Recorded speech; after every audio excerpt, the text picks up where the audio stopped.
पद्मशाली शिक्षण संस्था संचलित कुचन प्रशाला कनिष्ठ महाविद्यालय व व्यवसाय शिक्षण विभागाचा शैक्षणिक वर्ष 2024-25 12वी बोर्ड परीक्षेचा एकूण निकाल 86.91% इतका लागला।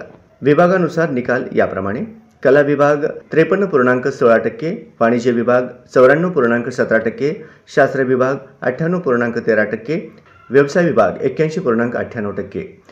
परीक्षेसाठी कला, वाणिज्य व शास्त्र विभागातून 359 विद्यार्थी-विद्यार्थिनींनी परीक्षा दिली। त्यापैकी 312 विद्यार्थी उत्तीर्ण झाले। कनिष्ठ महाविद्यालयातून सतीश सदानंद बोड्डू यांनी 85.50% गुण मिळवून प्रथम क्रमांक मिळविला।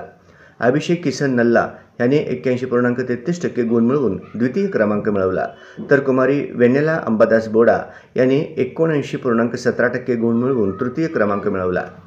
सर्व यशस्वी व उत्तीर्ण विद्यार्थ्यांचे पद्मशाली शिक्षण संस्थेचे अध्यक्ष श्रीनिवास क्यातम, उपाध्यक्ष श्रीनिवास कोंडी, सचिव दशरथ गोप, सहसचिव मल्लिकार्जुन सरगम, खजिनदार गोवर्धन कमटम व शालेय समिती अध्यक्ष विजयकुमार गुल्लापल्ली व सर्व विश्वस्त मंडळ यांनी उत्तीर्ण विद्यार्थ्यांचे अभिनंदन केले। तसेच महाविद्यालयाचे प्राचार्य युवराज मेटे व उपप्राचार्य अनिल निंबाळकर यांनी सर्व यशस्वी व उत्तीर्ण विद्यार्थ्यांचे कौतुक केले।